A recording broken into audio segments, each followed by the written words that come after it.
Alright, hello everyone and welcome back to the second channel. I want to apologize for the time I've spent away from this channel, sincerely.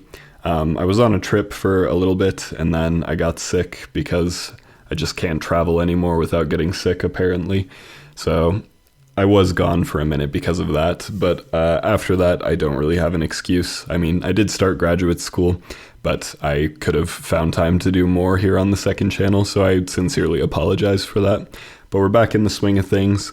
We've got 5 pieces to take a look at today, and I'm really excited for that.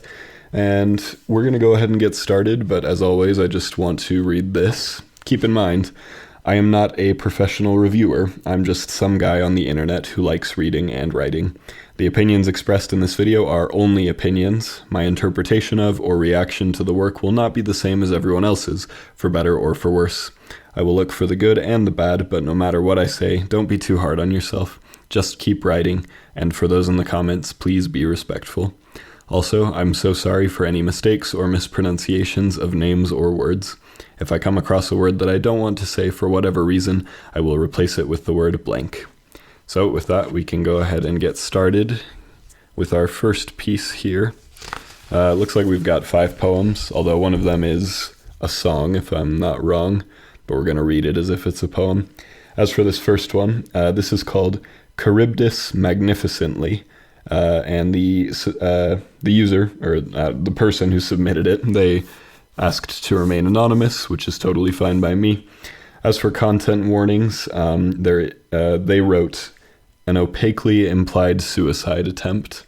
So understand that this poem will probably delve into suicide, just a little bit at least.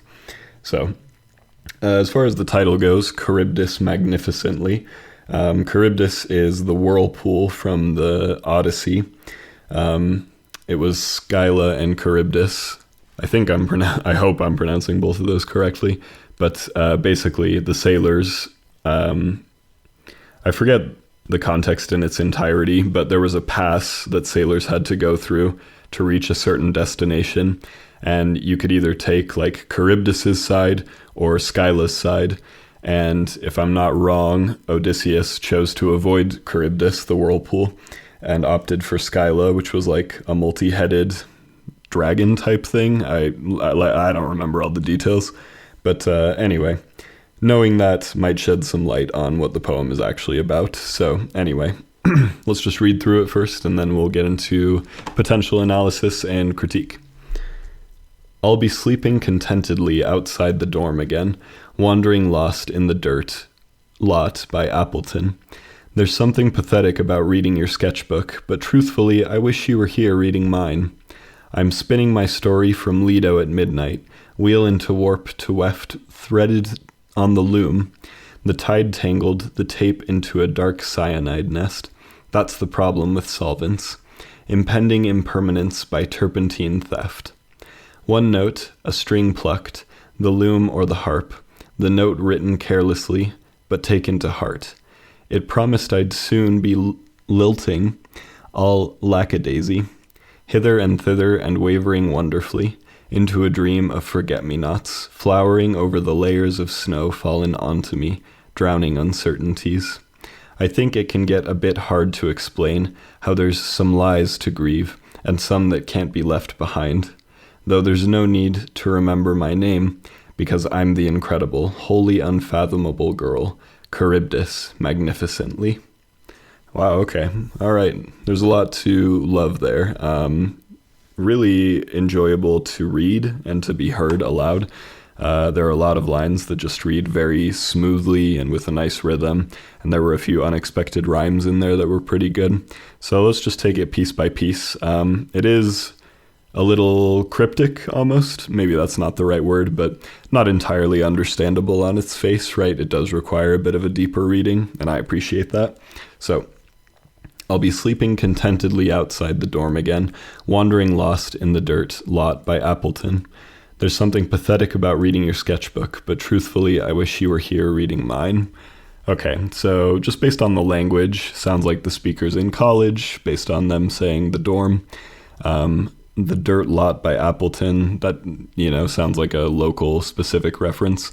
It's a nice taste of showing and not telling, but it might be a little too specific, which might make it seem inaccessible to a reader, but maybe not. I don't know. It's hard to say with references such as that, but like I said, it is effective showing and not telling, rather than just saying, like, I feel alone, I feel misunderstood.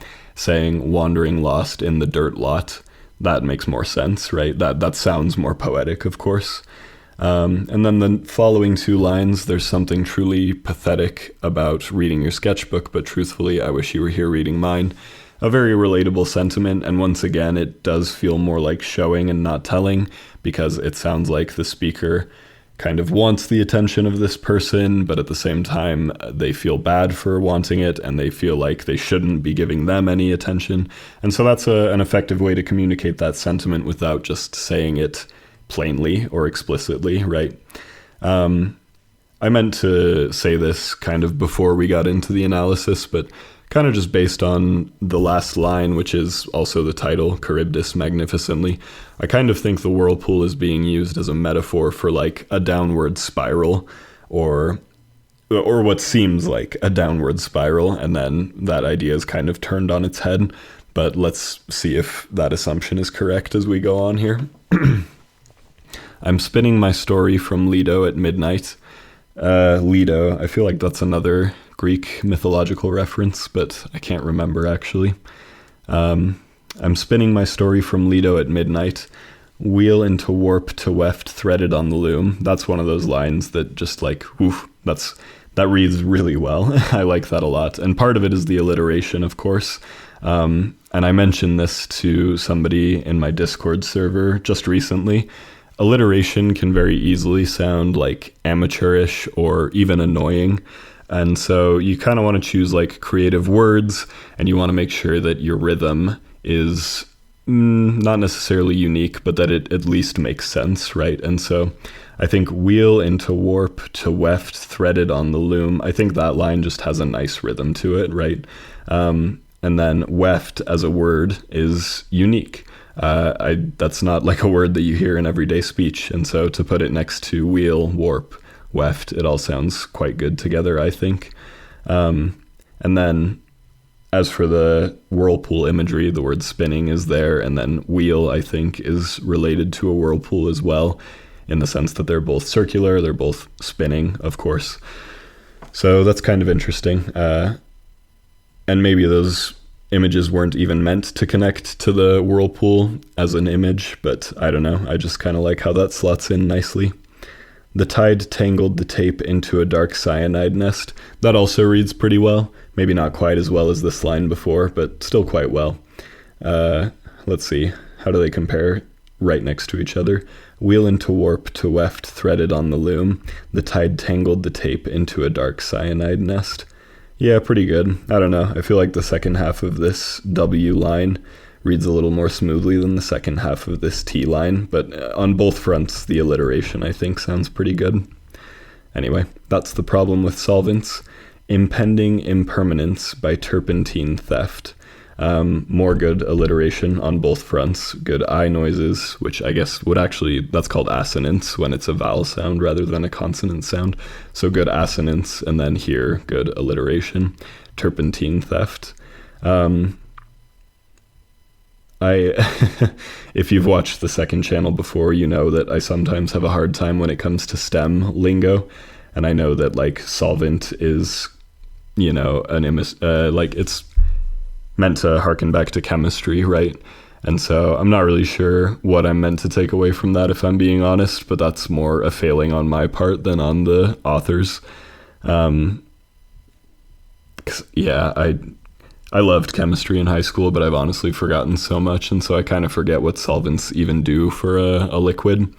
But the stanza on the whole reads very well.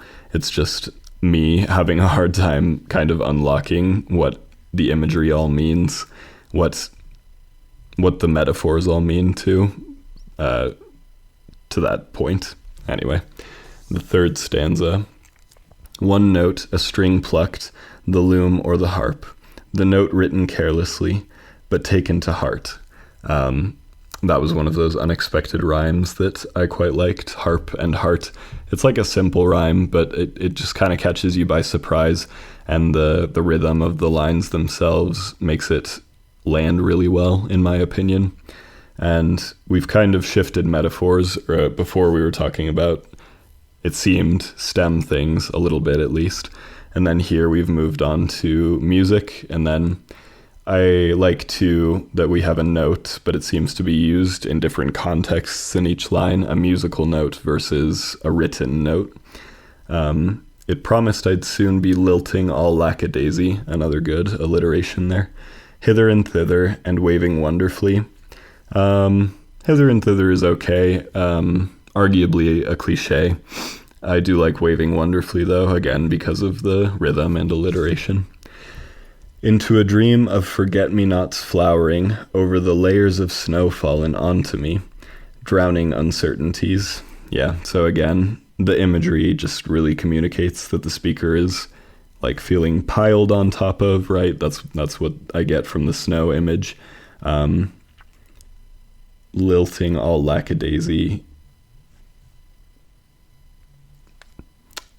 As I think about it, just based on the context of the previous stanzas too, it sounds like we're thinking about maybe an ex, an ex that doesn't deserve attention, but the speaker secretly wants their attention.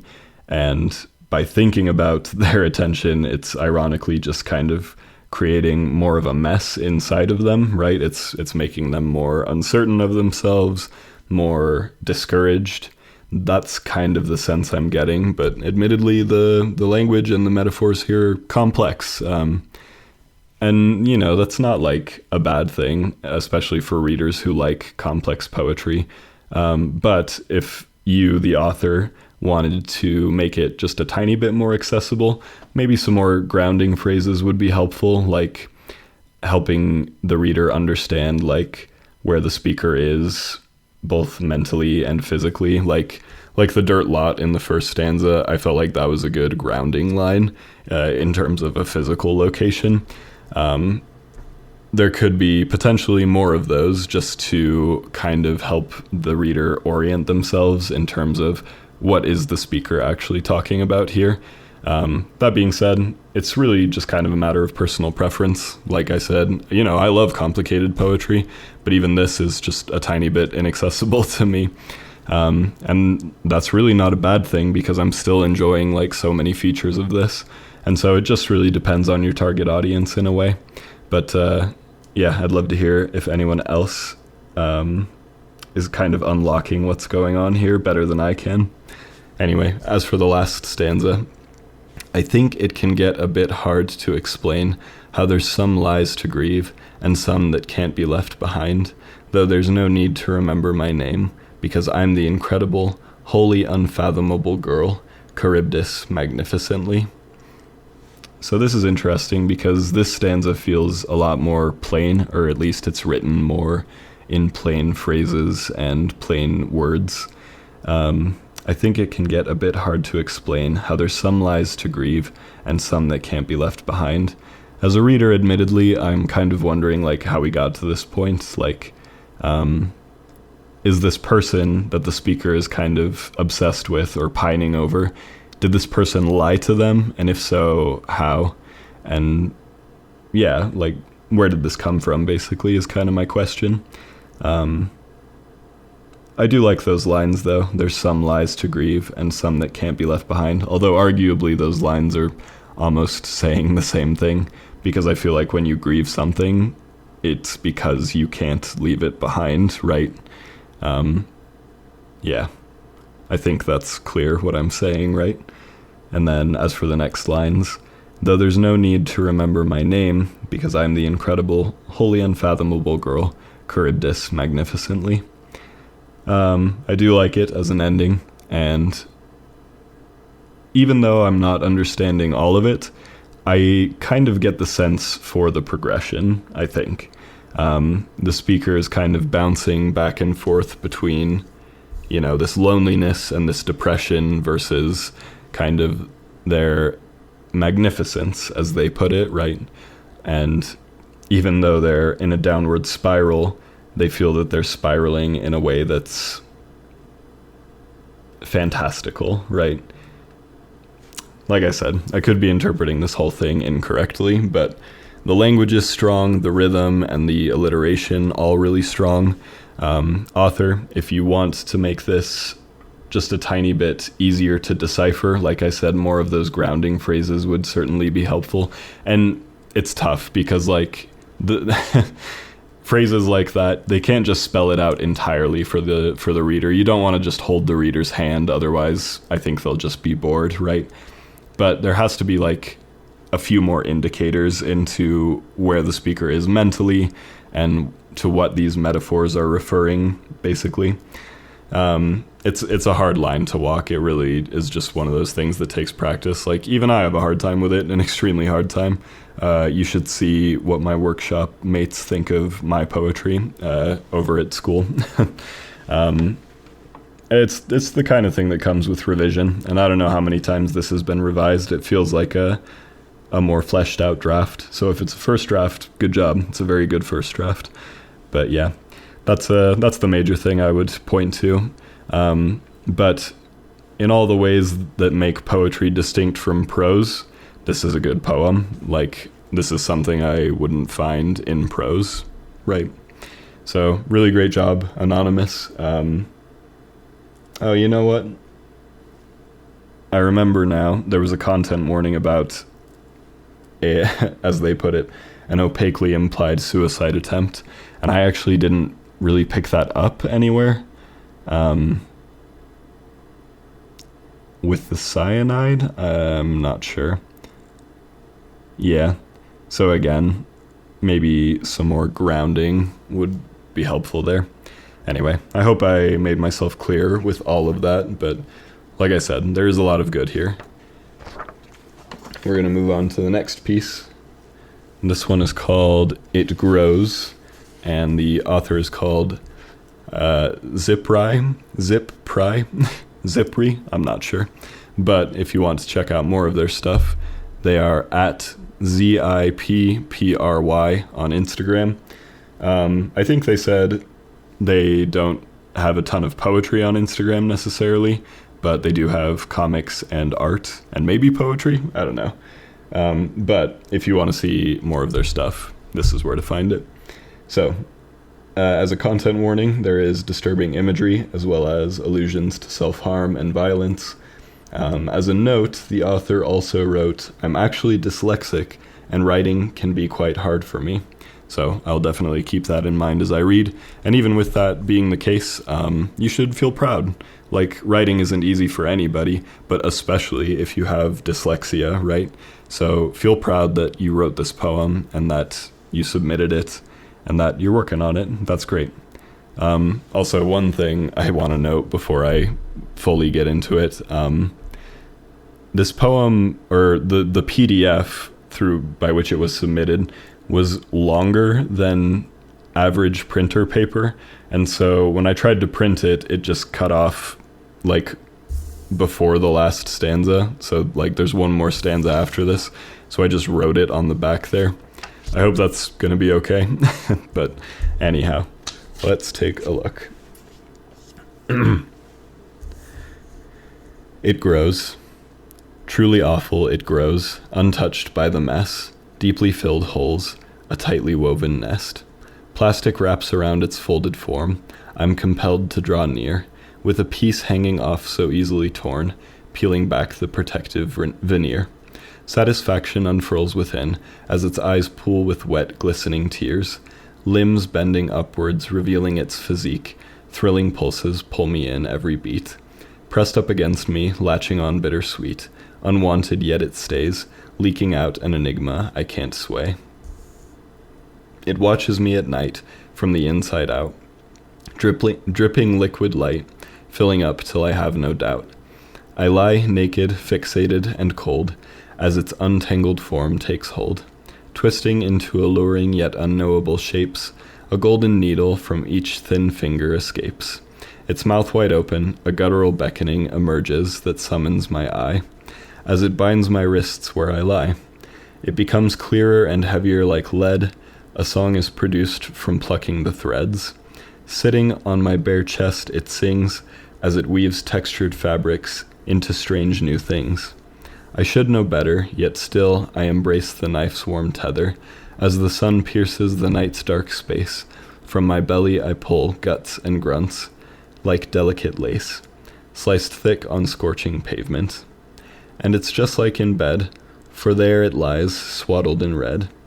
Horrid beast with matted fur, teeth jagged, yet I concur. Fat fingers curl around my own as I lift them free. They latch on, and for a moment I see, I've done it. And then I haven't.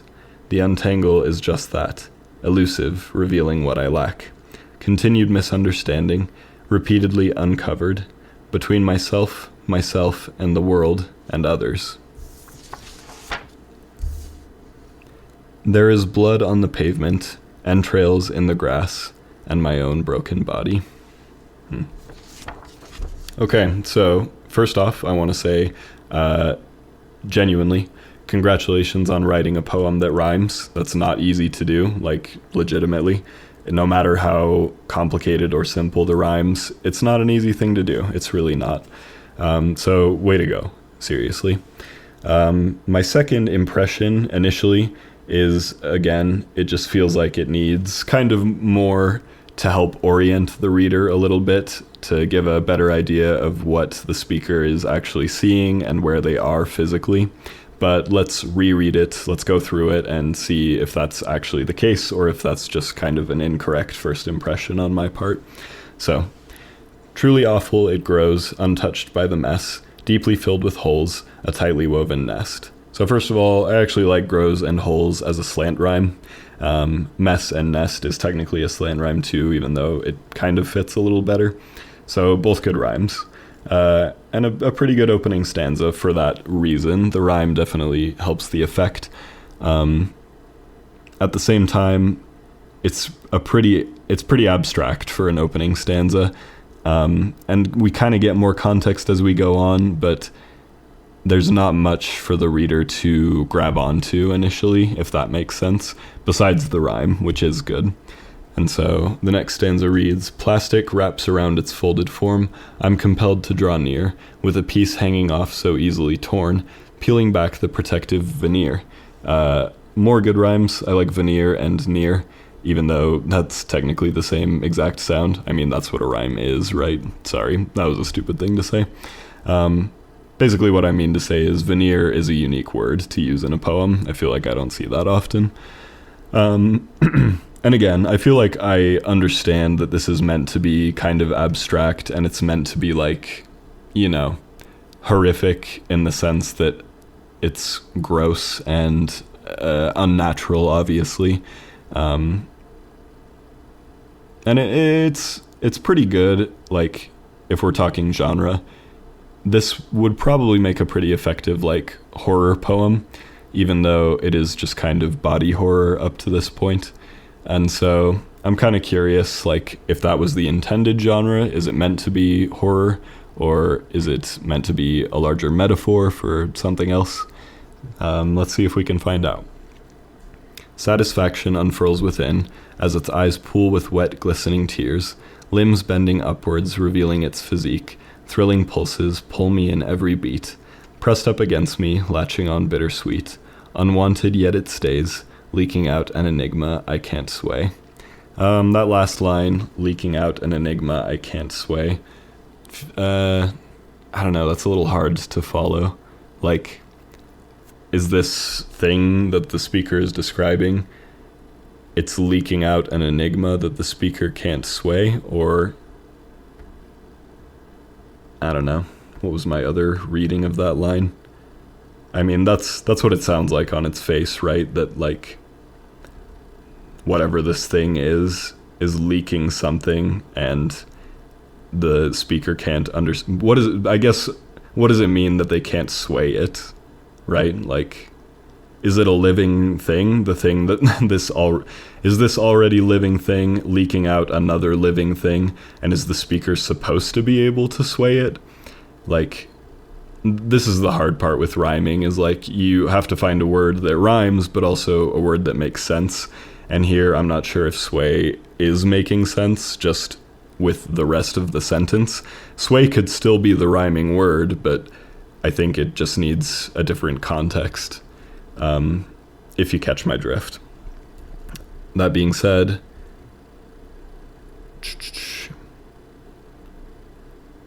the rhyme is a little bit sporadic. Like, there are some moments where it doesn't rhyme, and it feels almost a little bit confusing as a listener and a reader. Where does the author choose to put the rhymes? It still reads pretty well. I didn't even notice until, stopping right now. So there is a moment later where I think it could use a revision, but yeah, anyway, just something to keep in mind. As far as the strengths go, I think limbs bending upwards, revealing its physique. That's another good line that kind of expresses the horror of this situation. And, it's weird that the speaker is drawn to it, and a good kind of weird, right? It's like an intriguing kind of weird, like, what is the connection here between this thing and the speaker? You know what it reminds me of? This is going to be kind of a nerdy connection, but Alex Bale and his SpongeBob Theory ARG, where he had like an alien creature inspiring him to make SpongeBob videos. If you get that reference, maybe you know what I mean, but that's kind of what this monster is reminding me of up to this point. It watches me at night from the inside out, dripping liquid light, filling up till I have no doubt. Again, that last line, it feels more like it was meant to rhyme than it was meant to make sense. Like, what is being filled up, and why does that lead the speaker to have no doubt? It's just a little too ambiguous, a little too hard to follow. I lie naked, fixated, and cold, as its untangled form takes hold, twisting into alluring yet unknowable shapes, a golden needle from each thin finger escapes. Pretty strong. Honestly, I don't have much critique there, if I'm being honest. It carries on these weird visuals, and again, it's the good kind of weird, right? And then I think the rhymes both make sense, so yeah, really no notes there, if I'm being honest. Its mouth open wide, a guttural beckoning emerges that summons my eye, as it binds my wrist where I lie. It becomes clearer and heavier like lead, a song is produced from plucking the threads, sitting on my bare chest it sings, as it weaves textured fabrics into strange new things. This is the stanza, I think, where the rhythm and rhyme discrepancies really stand out the most. Like, this line, it just has too many syllables. Like, up to this point, the rhythm's been, like, not 100% consistent, but it still almost reads like it is consistent, basically up until this line, in my opinion. It's just too long compared to the lines that come before and after. So that's something to consider. And it's a well-written line too, and so that's kind of a bummer, right? It's like, oh man, now I have to take this line that actually sounds pretty good and maybe make it shorter, right? That being said, there was something else I thought I wanted to mention. Oh yeah, just this line, a song is produced from plucking the threads. What threads? Like, kind of came out of nowhere. Like, I assume they're part of the body of this subject, but like I said, they just came out of nowhere, and so it kind of took me out of it, to be honest. I think if it were established before, then sure, but then like it gets even more confusing in this line. It says, as it weaves textured fabrics into strange new things. Like, these threads, is it weaving these threads right here, or is it weaving new fabrics? Where did the fabrics come from? Yeah, it's just a lot in one stanza that felt like it didn't have any setup, if that makes sense. Yeah. I should know better, yet still I embrace the knife's warm tether. As the sun pierces The night's dark space, from my belly I pull guts and grunts like delicate lace, sliced thick on scorching pavement.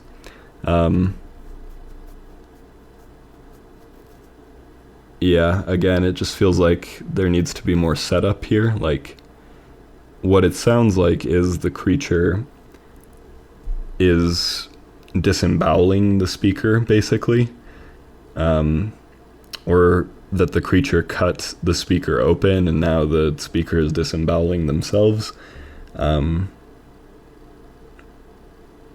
And all the while, I don't really know, like, what this is a metaphor for.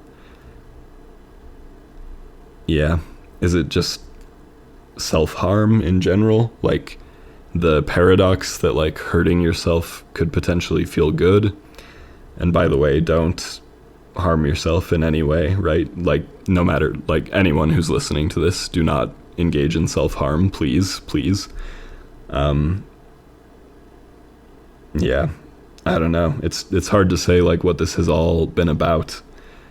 I think there maybe needs to be more indication of that. Oh, yeah, and that's another thing, is, like, the knife on this line kind of came out of nowhere again. It's like, where did the knife come from? Did the creature give it to the speaker? Or has the creature, like, always been a knife? I'm not entirely sure, right? And it's just like in bed, for there it lies, swaddled in red, horrid beast with matted fur, teeth jagged, yet I concur. Fat fingers curl around my own as I lift them free. They latch on, and for a moment I see I've done it. So I think the lack of rhyme there is okay. I think it's intentional, right? It's supposed to feel like a non-resolution, so I think that makes sense. Initially, when I read this concur line, it didn't make sense, but I think I understand it now. It's like the speaker agrees with the monster's objective. I think maybe there could be, like, a better lead-in to that phrase, I concur, because it's like, horrid beast with matted fur, teeth jagged, yet I concur. And it's like, concur with what? Concur with the way the beast looks, because that's what's been described just before. Yeah, so I think it just needs a better lead in. Otherwise, it's a good rhyme. And to be honest, the poem could maybe end here. All poems, all rough drafts of poems, kind of need a little bit of sharpening, a little bit of what's the word I'm looking for? Tightening, right? You need to tighten up your first drafts, whether that's poetry or prose. And so, to be honest, there probably are decent chunks of this poem that could go to the wayside when revising. Just consider, like, which lines are giving the audience information that they already know. And that will kind of indicate to you which lines are doing the heavy lifting, in my opinion. So, yeah, potentially the poem could just end with this line, I've done it. But let's read on. Then I haven't. The untangle is just that, elusive, revealing what I lack. Continued misunderstanding repeatedly uncovered between myself, and the world and others. There is blood on the pavement, entrails in the grass, and my own broken body. Yeah, so it's not that there isn't anything interesting in those last two stanzas, because there for sure is. But at the same time, it kind of gives a reader whiplash, where it's like, I've done it, then I haven't. It's too jarring. It's too juxtaposing. I don't know what I'm supposed to know or believe as a reader at this point. And that also ties into what I said earlier, where it's like, I don't really know for sure what all of this has been a metaphor for, what all of this has been about necessarily. So I could be grossly misreading the whole thing, and if that's the case, I do apologize. But yeah, ultimately, like I said, the structure's good, the rhymes, I like them, and the rhythm, even though it's not 100% the same all throughout, it has a very consistent feel for the most part, and that's not easy to do. Neither of those things are easy to do in poetry, so it reads very well. Like I said, it just needs a little tightening up is all. Otherwise, good stuff.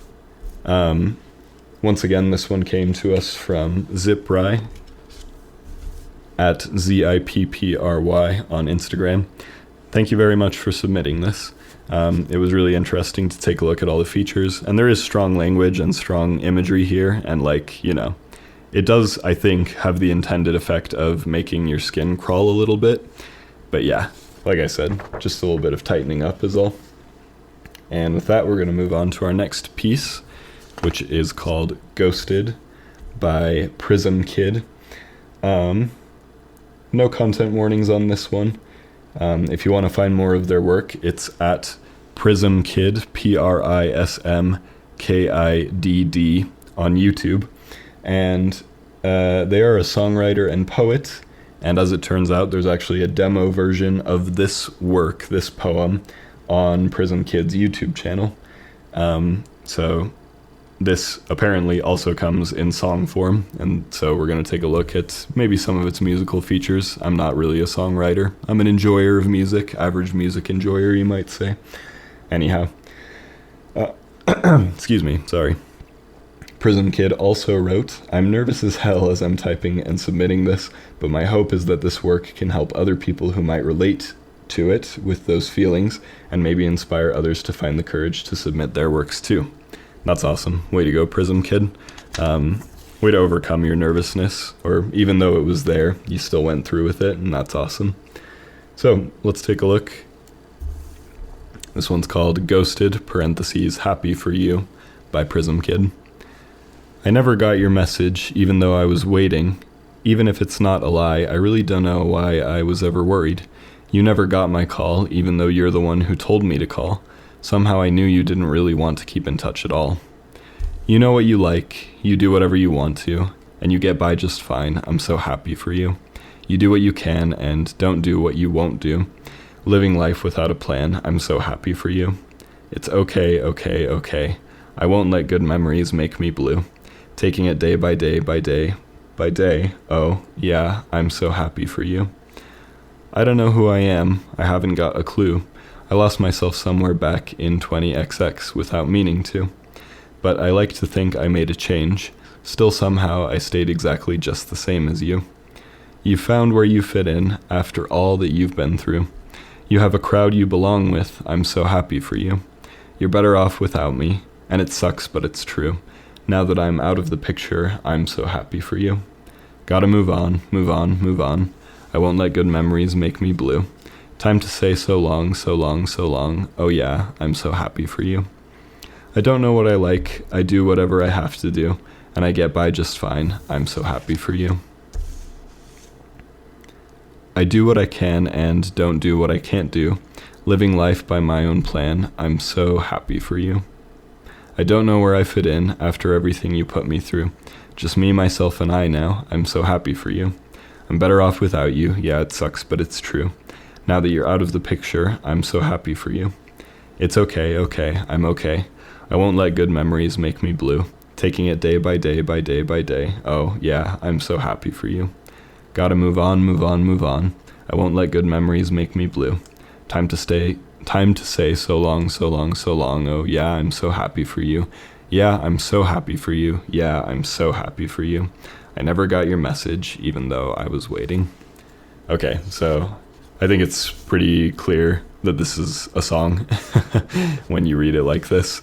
Definitely feels like verses and chorus and, obviously a lot of refrains, which, works just as well for poetry as it does for songwriting, depending. So let's take a look at some of the features here. I'm not going to judge it in the same way that I would judge a poem because, it's not meant to be read that way, even though that's how we're reading it right now. So first, let me say in that idea, songs are meant to be, in general, pretty didactic, right? Like, the audience really shouldn't necessarily be left with any questions. Not all the time, right? Some songs leave a lot of room for, reflection and introspection. by asking open-ended questions or by forcing the listener to consider something that they hadn't considered before. Obviously, a lot of songs will do that, but a lot of other songs will simply deliver their message in plain terms, and that's fine too, because, you know, it's not just the lyrics that go into songwriting. So that's something to consider here, is that this poem in particular, this song, it is didactic. It is pretty upfront about what it's trying to say, right? And at the same time, there are some features under the surface, and we'll take a look at them. So the title's Ghosted, parentheses happy for you, and so that already gives us an indication of what this is all going to be about, and the first line kind of confirms our hypotheses, our suspicions. I never got your message, even though I was waiting. Yeah, they were ghosted, right? And it's a relatable sentiment. I never got your message, even though I was waiting. How many of us have waited for a message from somebody, right? And whether they ghosted us or whether they just, you know, weren't that into us, even if, you know, you kept in touch, you were waiting for like a special message and it never came. So anyhow, there's that. Even if it's not a lie, I really don't know why I was ever worried. You never got my call, even though you're the one who told me to call. Ouch, that sucks. Somehow I knew you didn't really want to keep in touch at all. Like I said, there's like not much for me to say or to analyze because it's all just kind of on the nose. And like, again, I don't say that negatively in this case because it's a song and it's just the type of song that wants to key the listener in onto what's going on. So anyway, we'll keep going from there. You know what you like, you do whatever you want to, and you get by just fine. I'm so happy for you. And so this is kind of our first literary device that I want to touch on. The speaker says, I'm so happy for you, but it kind of sounds like they're saying it with a tone of irony, or that we're supposed to believe that this is an unreliable narrator, because it really does not sound like they are happy, right? And it's as simple as that. You do what you can and don't do what you won't do. Living life without a plan. I'm so happy for you. It almost sounds like there's a sense of jealousy, right? So there's that. It's okay. I won't let good memories make me blue. Taking it day by day by day by day. Oh yeah, I'm so happy for you. I don't know who I am. I haven't got a clue. I lost myself somewhere back in 20XX without meaning to. I was curious about that line. Is this like subject to change, or, you know, I'm sure it would make more sense if we were to listen to it. Maybe there is an exact year, or maybe it's sung as 20XX, I don't know. But anyway, I lost myself somewhere back in 20XX without meaning to. But I like to think I made a change, still somehow I stayed exactly just the same as you. That's a pretty interesting line, another relatable sentiment, and it kind of feels like there's more behind those lines than what's actually said explicitly. I'd like to think I made a change, but somehow I stayed exactly just the same as you. And so kind of leaves me to wonder as a listener, like, did the speaker want to be like the subject? Or do they want to shed that part of themselves? And I also kind of question the timeline, like at what point did the speaker think that they had changed? Was it while they were with this person, after they had moved on, tried to move on from this person? So that's kind of interesting. There's some questions to be had there. You found where you fit in after all that you've been through. You have a crowd you belong with. I'm so happy for you. You're better off without me, and it sucks, but it's true. Now that I'm out of the picture, I'm so happy for you. Yeah, so again, just that sense of irony and an implied sense of jealousy, just based on how it's written. Yeah. Gotta move on. I won't let good memories make me blue. Time to say, so long. Oh yeah, I'm so happy for you. I don't know what I like. I do whatever I have to do, and I get by just fine. I'm so happy for you. So it sounds like that's a play. Yeah, that's a play on the previous pre-chorus. I think that's the pre-chorus. And this kind of strengthens the sense of jealousy, because it's like the subject seems to kind of have everything in order, and it sounds like their life is going pretty well. But the speaker here kind of sounds like the opposite, right? So this idea that they're happy for the subject, it's not so believable. I do what I can and don't do what I can't do, living life by my own plan. I'm so happy for you. I don't know where I fit in. Okay, again, this is like, you know, the anti-pre-chorus from the last pre-chorus. After everything you put me through, just me, myself, and I, now I'm so happy for you. I'm better off without you. Yeah, it sucks, but it's true. Now that you're out of the picture, I'm so happy for you. Yeah, it sounds like, you know, is the speaker trying to convince themselves of that, or do they actually believe it? Because somehow I kind of doubt that they do believe it.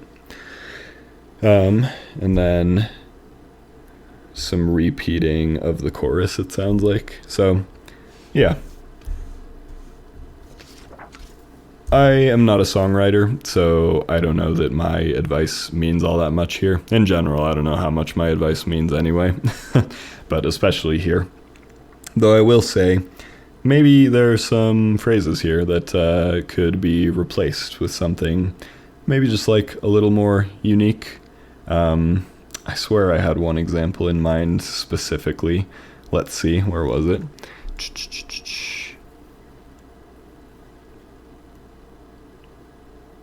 Oh yeah, like for example, I don't know who I am. That's like a little bit trite. Maybe there's another way to say that. Like this, don't use this because this is also trite, but like I don't recognize myself in the mirror. But like, you know what I'm saying, right? Like metaphorically, how do you say I don't know who I am? Because I think there are more creative ways to say that, right? But at the same time, in a song, you're working with the musical context as well. And so maybe that's just the easiest way to say that in the musical context, and that's fine. And so, like I said, there's really only so much I can offer here without the music. And even if I had the music, it's like I'm not a music critic. I'm barely a poetry and literature critic, if we're being honest. So I'm really sorry if this critique was like hollow. That's the wrong word. I'm sorry if this wasn't helpful, is basically what I'm trying to say. I think this is good for what it is. It sounds like, you know, a song.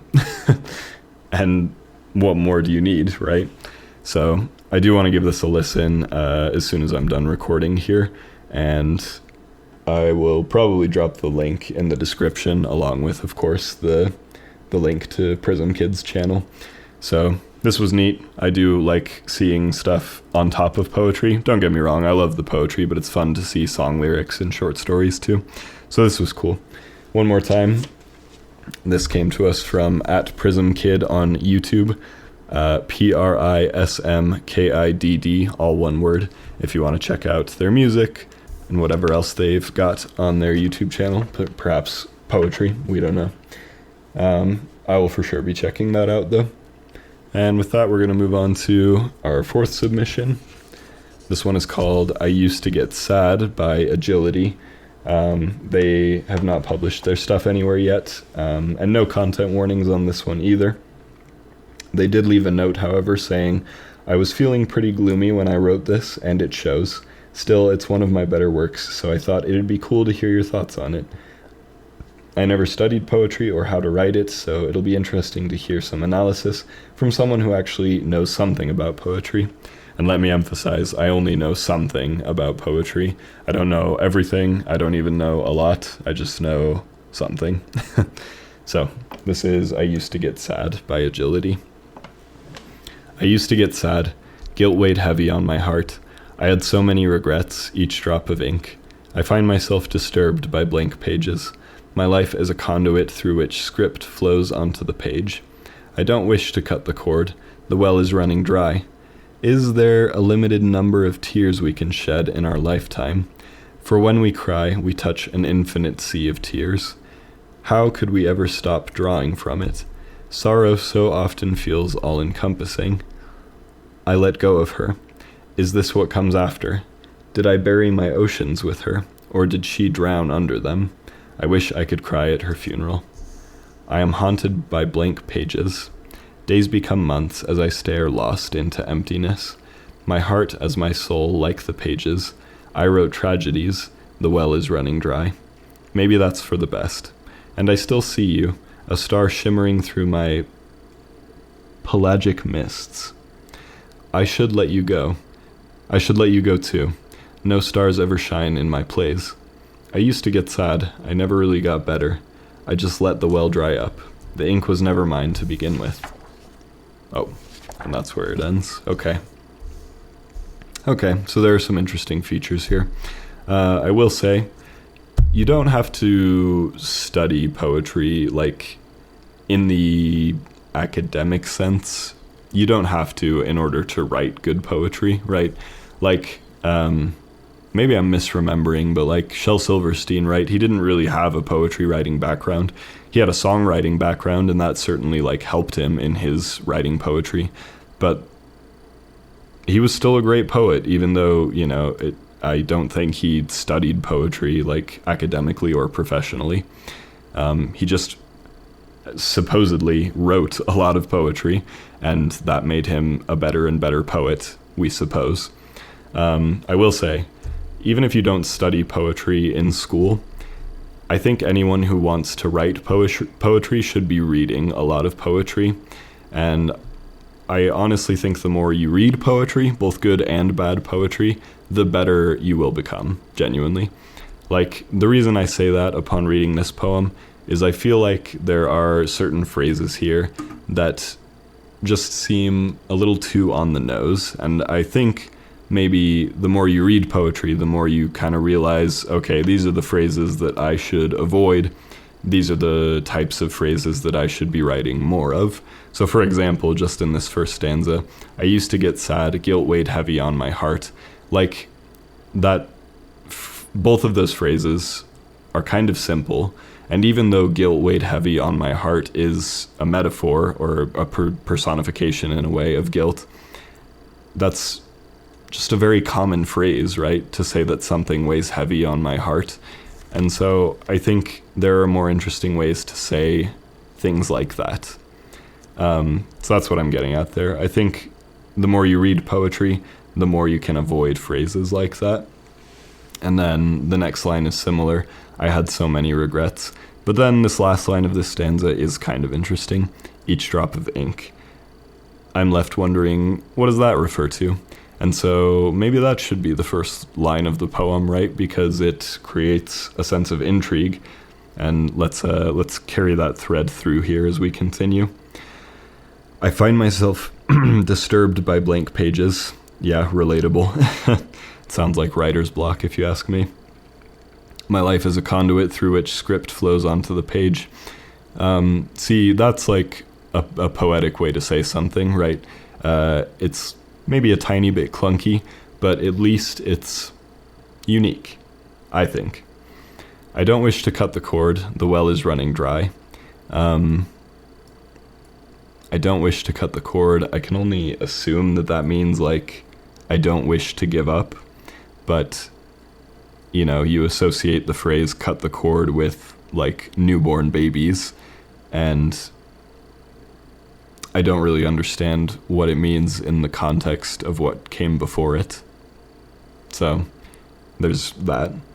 But the third stanza reads, and this is interesting too, is there a limited number of tears we can shed in our lifetime? I think that question on its own could be just a whole poem unto itself. And I think it would be really, like, interesting and, like, funny in a way, and you could make it sad too. Write a poem about a tear limit in a human's life, in all humans' lives, and what if somebody were to reach that limit? What would happen the next time they tried to cry, the next time they needed to cry? I think asking questions like that leads to good poetry, genuinely. And so I like the question. I think it's a springboard for something really cool. And here it's still doing some good heavy lifting. For when we cry, We touch an infinite sea of tears. How could we ever stop drawing from it? Sorrow so often feels all-encompassing. So even though that fourth line of that stanza, sorrow so often feels all-encompassing, even though that feels a little overdone, I like the rest of the stanza pretty well. I like the visual of like the infinite sea of tears, and I like this idea that like all of us are just drawing from it every time we cry.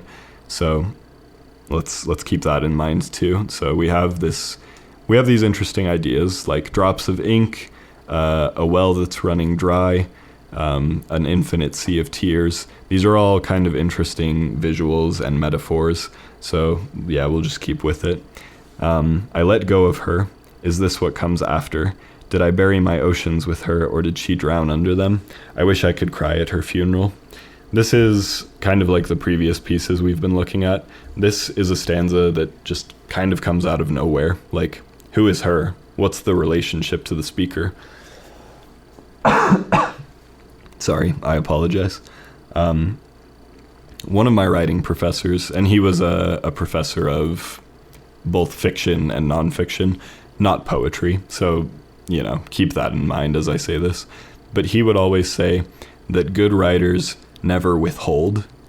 And I don't like entirely agree with that, but at the same time, I think it's a time and a place type of thing, right? It's like you don't want to withhold so much that your reader gets confused, because if a reader is too confused, then they're just going to get frustrated and potentially give up on reading whatever it is you've written, right? So there's a good kind of withholding and a bad kind of withholding. Like in a mystery, obviously you want to withhold. Here, I don't know that withholding is the best thing to do because, like I said, it just kind of leaves me more confused. But at the same time, I do like how some of the threads are still being pulled through. This idea that the speaker can no longer cry, even though the sea of tears is infinite. Like, what's that about? How could that be the case, right? I am haunted by blank pages. Days become months as I stare lost into emptiness. Again, those just feel like common words that I would hear in a lot of poetry, a lot of novice poetry especially. Like, that's fine, of course, we're all building off of something, right?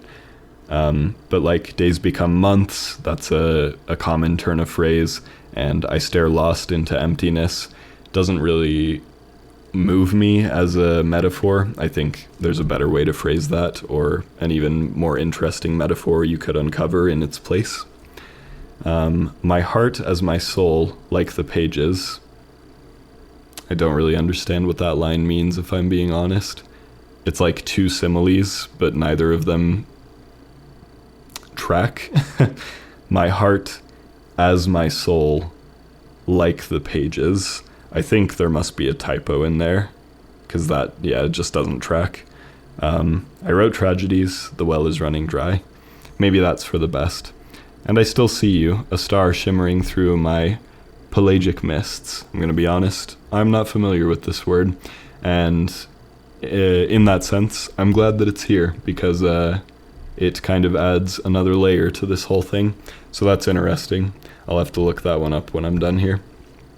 But in that same vein, or to that point, it also kind of feels out of place because the rest of the language here is very simple, right? But I'm curious. Anyhow, a star shimmering through my pelagic mists. I should let you go too. No stars ever shine in my plays. Again, that line kind of seems to come out of nowhere. Like, what is the speaker talking about when they say my plays? Do they write plays? If so, I feel like maybe there should have been an indication of that earlier, or if there was an indication of that, I missed it. Like, it's clear that the speaker's a writer. They keep talking about, like, blank pages. But do they write plays, like screenplays, stage plays? I'm not sure. And so, yeah, it's another one of those things that leaves me confused. It's like, where did that come from, right? As for the last stanza, I used to get sad. I never really got better. I just let the well dry up. The ink was never mine to begin with. So I kind of like how that thread was pulled from the first stanza to the very end. And it does kind of leave you wondering, like, what does that mean, right? Like, what does it mean that the ink was never the speaker's to begin with? And that, to me, is not necessarily confusing in a frustrating way. I think that's a question that leads to exploration, right? And that's the good kind of confusing. See, the bad kind of confusing is when you leave your reader with a question that's just unanswerable. A good kind of confusion is when you lead your reader to a question that has multiple answers, right? And so the ink was never mine to begin with. I'm left wondering, what does that mean? And there are many answers to that question, right? I hope that makes sense. Like I said, this isn't like a hard and fast rule necessarily that writers shouldn't withhold. Anyway, there are a lot of good things going on here. I think the major piece of advice that I would give here is just to reconsider how it's all phrased.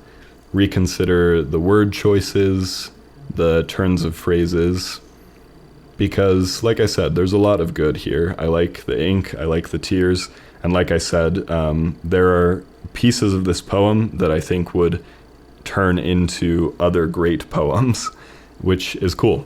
It shows me that the writer, the author, has capability as a poet. But yeah, I think just continue reading poetry and continue writing poetry, and naturally you'll kind of learn to avoid the phrases that are really too common and cliche and non-poetic, ironically. Yeah, that's really kind of the best advice I can give here. So take what's working, expand upon it, and then consider what doesn't really sound so poetic. Yeah. But one more time, I do want to thank Agility for submitting this one. And with that, we're going to move into our last piece this time around. This was interesting because all the submissions, all 5 in a row, they were just one poem apiece, so kind of neat. Forgive me, I'm going to have a little bit of water real quick. Let me mute the mic so that you don't have to hear this.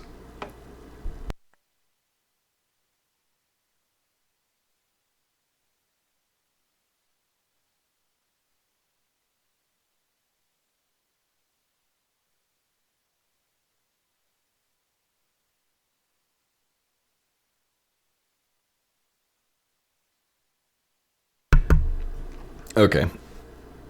Sorry. Thanks for bearing with me there. I've been talking for a while. This is the last piece, though. And this comes to us from Bard. And they are on Tumblr as at everyone's least favorite bard. Everyone's least favorite bard on Tumblr.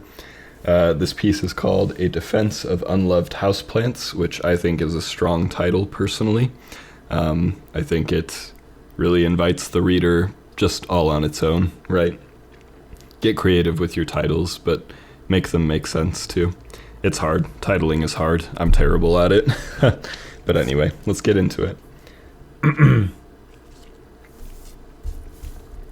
A Defense of Unloved Houseplants. She always forgot to water them, left their slowly yellowing leaves to hang over the edges of the red clay pots.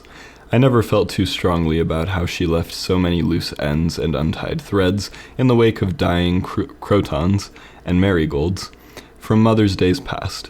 A compost bin slowly filling with flowers and ferns neglected into oblivion. Maybe it was symptomatic of something, a sign from a higher power, or from she herself, subtly but carefully trying to tell us in her own way that she didn't have enough to offer. It was a quaint little house, painted biannually in bright popsicle colors, buttercup yellow one year, a turquoise brighter than the stone the next. Her indecision showing through every new sample can of paint from the hardware store she brought home that year. Even so, with her artistic eye changing every third fortnight and second month, she painted it herself with a roller from Walmart and the industrial quality airbrush she borrowed from a retired neighbor. Terracotta tiled floors with grout as wide as my thumb were swapped out for vinyl floors, patterned to look like wood from an ash tree. She laid them down herself one Christmas, enlisting my father to provide a steadying hand. Hers were starting to shake from a witch's concoction of earthly arthritis and splintered tendons. Flooring she laid herself, a countertop she carried through the door, down the hall, and laid onto the naked hole the old tiles of the counter laid on. So much put into those. 13,000 odd square feet of cigarette-tainted wallpaper and foam couches with matching burn holes in cheap floral fabric, and yet, as much as she loved those dilapidated walls and torn screen doors, remade them in her image, even as her image shifted with the times, the succulents and the radishes and the basil plant all still wilted. Why buy the plant then if they died so often, if they molted their cheery greens and reds and oranges into sullen hole-punched browns and faintly yellow grays? Why keep trying and giving up before trying only to be fruitless once again? There's a mirror here, a parallel we have long since been afraid to make. And yet every new cycle, there she is, carrying the little pots into the sink, cooing over the browning speckled leaves, pouring tap water, cup after overfilled cup, into the dry, crumbly soil, hoping to remember for tomorrow and the next day and the next, until neither her nor the plant can remember the last time she loved on either of them, and I hate to wonder if that might reflect how she felt about us. Okay. I have a lot of thoughts. There is a lot of good going on here, like really strong showing versus telling for the most part. I think the end got a little bit too telly, if I'm being honest, because like, maybe I'm jumping the gun here by going straight to this, but first of all, there's a mirror here, a parallel we have long since been afraid to make. I kind of gathered that the speaker was saying, oh, she treated us like she treated her plants, but then the speaker just kind of says it again explicitly at the end. It's like I mentioned in one of the previous pieces, it's like, I feel like my hand is being held as the reader, and personally, I didn't need that. But besides that, I do feel like there's like strong characterization here in the mother, and that's great. This too, like, this is a good example of how you don't withhold from the reader, but like give unto them line by line, if that makes sense. Because like at first we don't know who the speaker's talking about when they say she, but we have a confidence that we're going to know soon, and we do. And there's this indicator when it says Mother's Day's past, it's like, oh, the speaker's probably talking about their mother, and then that's confirmed to us very soon after that. So it opens with a woman, and we have confidence that the speaker is going to reveal who that woman is, and the whole poem hinges on this woman too, right? So none of that comes out of nowhere. It's the very first thing that we understand. Oh, my battery's running low. Let's see how far we can get with this, and if I have to plug it in, then I will. I think we're gonna be okay though. Anyway, unrelated, sorry about that. Let's take it piece by piece. One thing I want to say before we get back into the text is structure. What's with this structure? I've actually been seeing this quite a bit recently, stanzas divided into just couplets, 2 lines apiece. What's up with that? Like, it's kind of aesthetically pleasing, but at the same time, in a lot of these lines, I felt like it actually just made it harder to read. So I do question, like, what's going on here? Why was this the chosen structure? And, like, 2 lines kind of make sense if there are 2, forces, and there technically are in this poem. I think we're supposed to understand the mother is one force, and the speaker, the child, is the other force. But, yeah, I don't know. Let's take a closer look at it. She always forgot to water them, left their slowly yellowing leaves to hang over the edges. So first of all, I like yellowing as a verb. That's good. To hang over the edges of red clay pots. So neat imagery so far. Yeah, neat imagery. I never felt too strongly about how she left so many loose ends and untied threads in the wake of dying crotons and marigolds from Mother's Days past. A compost bin slowly filling with flowers and ferns neglected into oblivion. Okay, so this is something else I wanted to say. This is another, I think, example of a poem that could just use a little bit of tightening, right? Because I already get the sense that the mother lets her plants die. I get the sense that she neglects them. And it feels like in those 4 stanzas, I was told that same information 3 times. And it's okay to expound upon information, especially if you're using creative and unique language. But I honestly don't know that we needed all 4 of these stanzas to say what's being said here, if that makes sense. Yeah, I think that makes sense. That being said, it is well written, and like I said, it is good showing versus telling, but maybe there's just too much showing in these 4 stanzas. But moving on, maybe it was symptomatic of something, a sign from a higher power or from she herself, subtly but carefully trying to tell us in her own way that she didn't have enough to offer. Again, I almost feel like there's a way to condense that personally, because I like what it's saying a lot. To me, it sounds like the speaker is pontificating about whether their mother had her own self-esteem issues, right? Had her own issues as a person, and there's an interesting sense of empathy there. That's great. But like I said, it's just kind of long. It's a long way to get to that point. Nevertheless, moving on. It was a quaint little house painted biannually in bright popsicle colors. I love that. Great descriptor. Popsicle colors, that's really good. Buttercup yellow one year, a turquoise brighter than the stone the next. I assume the stone means limestone? Because that's turquoise, right? Yeah, it's kind of an odd way to phrase that, in my opinion. Nevertheless, her indecision showing through every new sample can of paint from the hardware store she brought home that year. I like the idea a lot. And I cannot imagine someone painting their house twice a year. That sounds like hell. And so it is a good way to show indecision in the mother, or to show that she constantly needs to be changing her circumstances in order to, I don't know, feel good about herself or to feel something at all. I do think it gets a little bit too telly at the end, where it says, where was it? Shoot, I lost it. Let's see. Oh, saying her indecision showing through every new sample can of paint.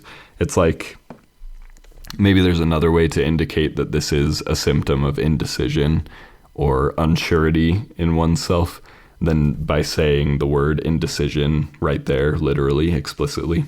I don't know. As it stands, it's still good showing, in my opinion.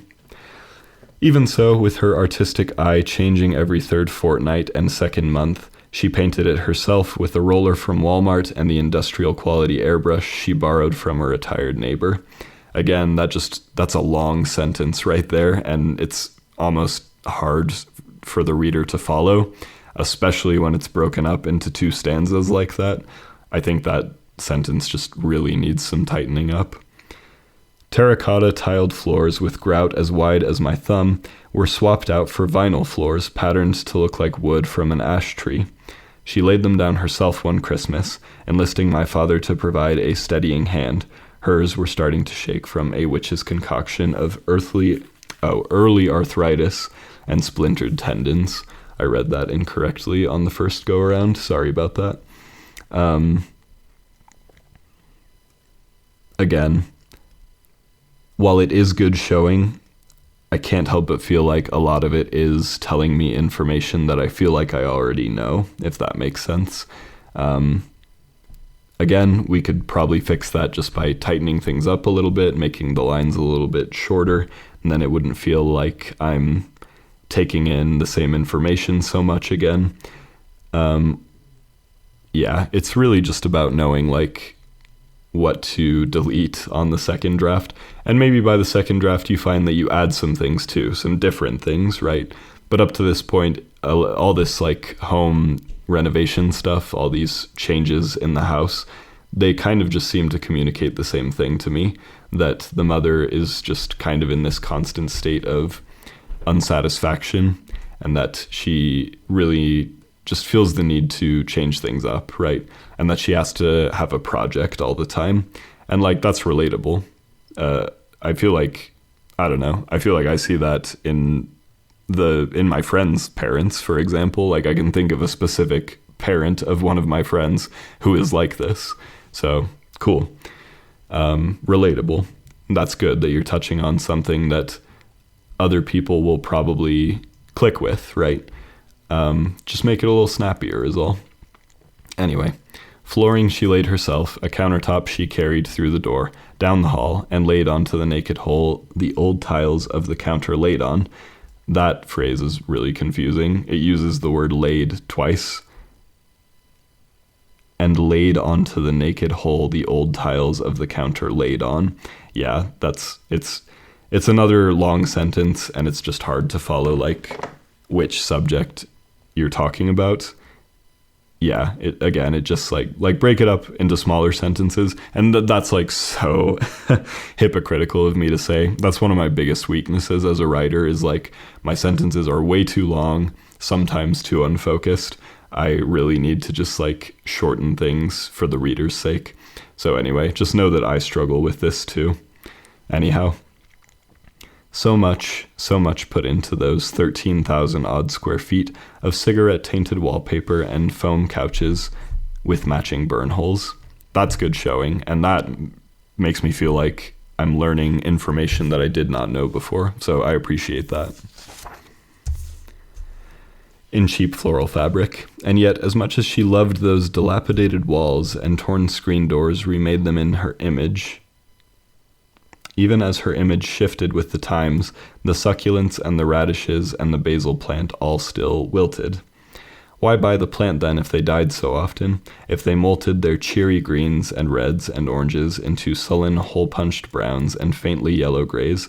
Why keep trying and giving up, before trying only to be fruitless once again? Again, it's like, I get the question, but there's a simpler way to ask that question, just in my opinion. And it's another, maybe I already said this earlier as we were talking, but like, it's a fine line to walk, because like, you want to say things in new and interesting and poetic ways, but like, it also can't be too long-winded and it can't be too clunky. And so it's like, it's really just a hard line to walk, and I feel it here. Because it's like, it is there, it's poetic. There's a lot of really strong poetics going on here, but at the same time, it's like, it does need just a little bit of touching up is all, right? Ironically, given what we're talking about in the poem. Anyway, why keep trying and giving up before trying only to be fruitless once again? There's a mirror here, a parallel we have long since been afraid to make. Again, I feel like that communicates the point that the speaker is trying to make. I don't think we need the ending section. We'll get to it. And yet every new cycle, there she is, carrying the little pots into the sink, cooing over the browning, speckled leaves, pouring tap water cup after overfilled cup into the dry, crumbly soil, hoping to remember for tomorrow and the next day and the next. The sentence is still going until neither her nor the plant can remember the last time she loved on either of them, and I hate to wonder if that might reflect how she felt about us. Okay, so hopefully with all of this, the author can understand where I'm coming from, in the sense that, like, it needs to just be easier to follow in some places and tighter in other places, or sometimes both. I do want to point out right here, I like the word cycle. I think that's a creative way to say, like, every new season. So just good word choice there. And there's a lot of really great word choice throughout this poem. That's what adds to the whole showing and not telling aspect. There are instances in this poem where I genuinely feel like I'm transported I'm seeing exactly what the author wants me to see. This person, this figure, and everything about her that is, relevant and interesting and worth dissecting, right? This person clearly is worth talking about because there's this whole poem about them, right? This mother. And so don't lose that. On the revision, you can, of course, delete things. You probably should be deleting things, right? That goes for everyone who's revising a piece of literature. But you don't want to lose what's really working here, right? And so, like I said, fine line to walk, right? How do you make it short and snappy and easy to follow while also making it poetic and immersive? And there's really no easy answer to that question. One thing I will say is, like I said, just try making the sentences shorter and see where that gets you. Just start with that, right? That's one option. You have plenty of others, though.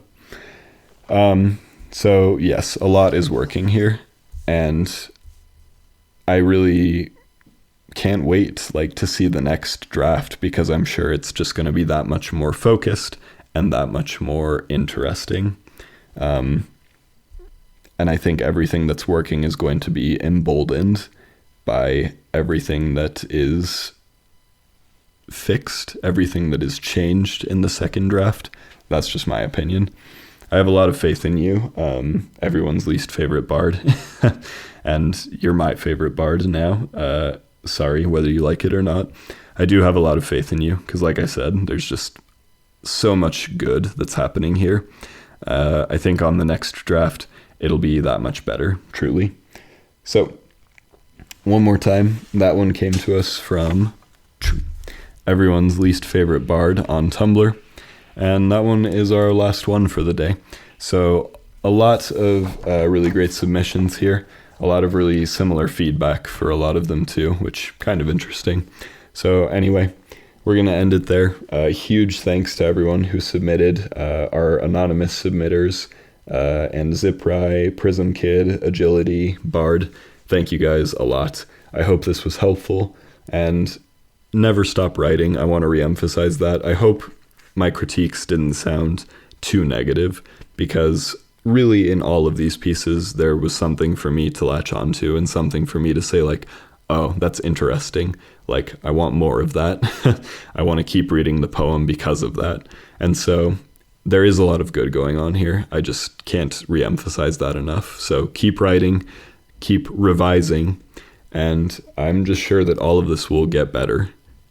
No doubt about it. Strong writers here, for real. So anyway, this is a rough draft, or whatever. Goodbye.